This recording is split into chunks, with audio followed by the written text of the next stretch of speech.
Hi అండి, నమస్తే. Welcome to my channel Lakshmi Ramana recipes. ఈరోజు మనం ఒక మంచి రుచికరమైన స్నాక్ రెసిపీని ప్రిపేర్ చేసేసుకుందామండి. అదేంటంటే కమ్మని కరకరలాడే సొరకాయ గారెలండి. వీటిని సొరకాయ అప్పాలు, సొరకాయ వడలు అని కూడా అంటారండి.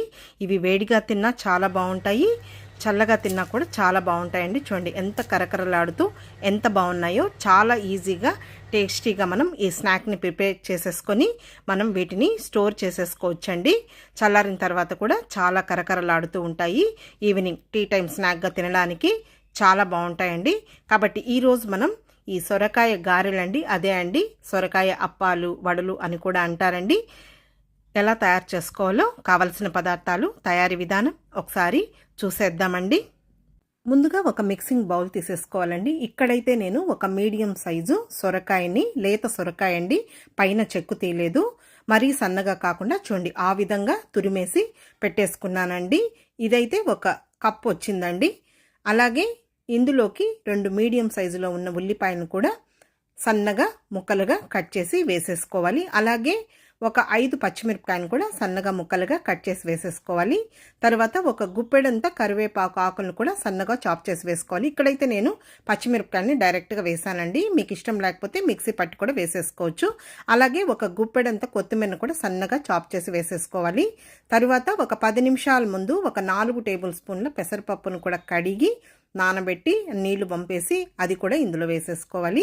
తర్వాత ఒక 4 టేబుల్ స్పూన్ల పచ్చిశనగపప్పును కూడా ఒక 10 నిమిషాల ముందు కడిగి నానబెట్టి నీళ్లు పంపేసి ఆ పప్పును కూడా ఇందులో వేసేసుకోవాలి.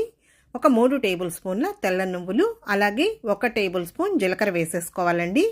ఈ గారెల్లోకి కొంచెం పెసరపప్పు, పచ్చిశనగపప్పు వేసుకుంటే టేస్ట్ అనేది చాలా బాగుంటుంది. ఇప్పుడు ఇదంతా కూడా ఒకసారి కలిపేసేసుకోవాలి.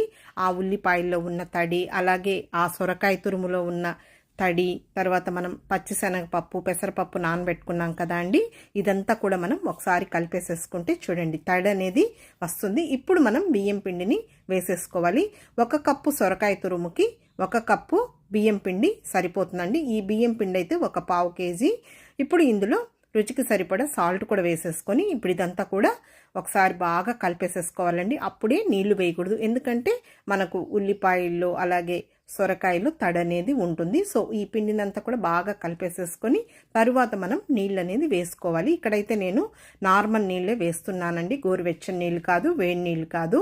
నీళ్ళు కూడా మనం అన్నీ ఒకేసారి వేయకుండా కొద్దిగా వేసుకుంటూ పిండిని మనం చపాతీ పిండిలాగా గట్టిగా కలిపేసేసుకోవాలి. లేకపోతే మనకు గారెలు అనేది మెత్తగా వస్తాయన్నమాట. చూడండి కొద్దిగా నీళ్లు తీసేసుకొని ఇలా చేతితో స్ప్రింకిల్ చేసేసుకొని చూడండి పిండిని ఈ విధంగా కలిపేసేసుకోవాలి. సొరకాయకి తడి ఉంటుంది కదా అండి, సో అందుకని మనం ఎక్కువ నీళ్లు వేయకూడదు. చూడండి పిండి అనేది ఈ విధంగా ఉండాలి. చూడండి ఇలా కలిపేసేసుకోవాలి. ఇప్పుడు పిండి అంతా కూడా మనకు రెడీ అయిపోయింది. ఇప్పుడు మనకు ఏ సైజులో గారెలు కావాలనో ఆ సైజులో పిండిని తీసేసుకోవాలి. చూడండి ఈ సైజులో నేను పిండి ముద్ద తీసేసుకున్నానండి. ఇప్పుడు మనం గారెల్లాగా చేసేసుకొని ఆయిల్లో ఫ్రై చేసేసుకోవడమే. ఇప్పుడు ఒక ప్లాస్టిక్ కవర్ పైన కొద్దిగా ఆయిల్ని స్ప్రెడ్ చేసేసుకొని మనకు ఏ సైజులో గారెలు కావాలనో ఆ సైజులో పిండి ముద్దను తీసేసుకొని ఒకసారి చేతికి లైట్గా నూనెని అప్లై చేసేసుకొని మరీ పలుచగా కాకుండా అలాగని మందంగా కాకుండా మీడియంగా ఈ గారెల్ని చేసేసుకోవాలండి.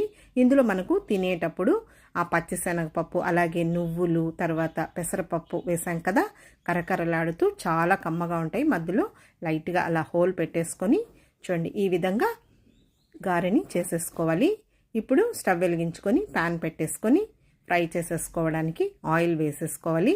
ఆయిల్ వేడెక్కిన తర్వాత ఫ్లేమ్ని మీడియంలో పెట్టేసుకొని ఇంకా ఈ గారెల్ని ఒక్కొక్కటే వేసేసుకోవాలండి. ఒక గారె లైట్గా ఫ్రై అయిన తర్వాత ఇంకొక గారెని వేసేసుకోవాలి, లేకపోతే ఒకదానికొకటి అంటుకుంటుంది. ఇప్పుడు మీడియం ఫ్లేమ్కి హై ఫ్లేమ్కి అడ్జస్ట్ చేసేసుకుంటూ ఒక సైడ్కి ఇంకొక సైడ్కి తిప్పుకుంటూ ఈ గారెల్ని మంచి కలర్ వచ్చే వరకు ఫ్రై చేసేసుకోవాలి. హై ఫ్లేమ్ పెట్టామంటే త్వరగా కలర్ వచ్చేస్తాయి, తర్వాత చల్లారిన తర్వాత మెత్తగా ఉంటాయండి. సో అందుకని మనం ఫ్లేమ్ని అడ్జస్ట్ చేసుకుంటూ మంచి కలర్ వచ్చే వరకు ఫ్రై చేసేసుకోవాలి. చూడండి ఇప్పుడు మంచి కలర్లో వచ్చాయన్నమాట. ఇప్పుడు ఒక స్ట్రైనర్ తీసేసుకొని ఆయిల్ అంతా కూడా స్ట్రెయిన్ చేసేసుకొని ఒక టిష్యూ వేసుకున్న ప్లేట్లోకి షిఫ్ట్ చేసేసుకోవాలి. అంతే అండి, ఆ పిండిని అంతా కూడా నేను ఈ విధంగా గారెలు చేసేసాను. ఇక్కడైతే నాకు ఒక 45 గారెలు అయ్యాయండి. కాబట్టి చూసారు కదా అండి, చాలా సింపుల్గా టేస్టీగా ఈ సొరకాయ గారెలండి, అదే అప్పాలు వడలు అని కూడా అంటారు. చాలా ఈజీగా టేస్టీగా ఎలా ప్రిపేర్ చేసుకున్నామో చూసేసారు కదా అండి. మీరు కూడా ఒకసారి తప్పకుండా ట్రై చేయండి. సొరకాయ గారెలు చాలా కమ్మగా ఉంటాయండి. ఇవి వేడిగా తిన్నా బాగుంటాయి, చల్లగా తిన్నా కూడా బాగుంటాయండి. ఒకటి తినేది మొదలు పెడితే ఇంకా ఇంకా తినాలని అనిపిస్తుందండి, అంత కమ్మగా ఉంటాయి. కాబట్టి మీరు కూడా ఒకసారి తప్పకుండా నేను చేసిన విధంగా ఇలా సొరకాయ గారెల్ని చేసి తిని చూసి మళ్ళీ ఎలా వచ్చిందో కామెంట్ చేయండి. ఈవినింగ్ టీ టైం స్నాక్గా చాలా బాగుంటాయండి. వీటిని మనం స్టోర్ కూడా చేసేసుకోవచ్చండి. చల్లారిన తర్వాత కూడా కరకరలాడుతూ కమ్మగా ఉంటాయి.